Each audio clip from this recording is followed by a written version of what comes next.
ఈ IVF procedure చేసే టైంలో అంటే ఎలా ఉండాలి ఆ ఫీమేల్ అనేది? చాలా రకాలుగా కొంతమందిలో మనం చూస్తూ ఉంటాం, థైరాయిడ్ కానీ, బీపీ కానీ, ఒబేసిటీ కానీ, ఇలా రకరకాల ప్రాబ్లమ్స్ ఉంటూ ఉంటాయి. హార్మోన్ చేంజెస్ కూడా వాళ్ళ చాలా ఎక్కువగా ఉంటూ ఉంటాయి, అండ్ ఏజ్ ఫ్యాక్టర్ కూడా.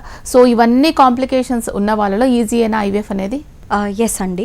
సో మేము ఇన్ఫర్టిలిటీ వర్కప్ చేసినప్పుడే మనం థైరాయిడ్, షుగర్స్, ప్రొలాక్టిన్, ఇవి బీపీ ఉందా ఇలాగ స్పెసిఫిక్గా మనం హిస్టరీ తీసుకుంటాం. కాబట్టి మనం ప్రెగ్నెన్సీ ప్లాన్ చేసే ముందే ఇలాంటి పేషెంట్స్ని, సపోజ్ షుగర్ ఉన్న పేషెంట్, డయాబెటిక్ పేషెంట్ అనుకోండి, స్ట్రిక్ట్ షుగర్ మానిటరింగ్ చెప్తామండి.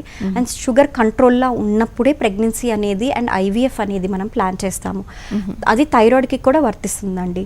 సో థైరాయిడ్ ఒకవేళ హైపోథైరాయిడ్ కానీ, హైపర్ థైరాయిడ్ కానీ అన్కంట్రోల్డ్గా ఉంది, పేషెంట్ ట్యాబ్లెట్స్ తీసుకోవట్లేదు, ఇలాంటి వాళ్ళకి ముందు మనము ఆ పర్టిక్యులర్ డిజార్డర్ని ట్రీట్ చేయడానికి ట్యాబ్లెట్స్ ఇచ్చాకనే మనం ఐవీఎఫ్ అనేది ప్రొసీడ్ అవుతామండి. కానీ ఒకవేళ కంట్రోల్లోకి వచ్చాక మనం ఐవీఎఫ్ ప్రొసీజర్ అనేది స్టార్ట్ చేసుకోవచ్చు. సో మనం సేఫ్ లెవెల్స్లోకి వచ్చాకనే మనం ఐవీఎఫ్ ప్రొసీజర్ అడ్వైస్ చేస్తాం. కాబట్టి దీనివల్ల మనకి సైడ్ ఎఫెక్ట్స్ లాంటివి ఏమి ఉండవండి. Through out the IVF procedure కూడా పేషెంట్స్ థైరాయిడ్ మెడికేషన్స్ కానీ, బీపీ మెడికేషన్ కానీ, డయాబెటిక్ మెడికేషన్ కానీ యూజ్ చేయమని చెప్తాము. దీనివల్ల ఏమి డిసడ్వాంటేజ్ లేదు, ఇన్ఫ్యాక్ట్ అడ్వాంటేజే. తయారయ్యే ప్రెగ్నెన్సీ కానీ, వచ్చే ప్రెగ్నెన్సీ కానీ హెల్దీగా ఉండాలి.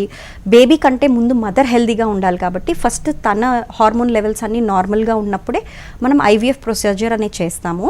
ఆన్ ద కాంట్రరీ ఈ కండిషన్స్ ఉన్న వాళ్ళకి ఐవీఎఫ్ చేస్తే ఏం కాంప్లికేషన్స్ రావు.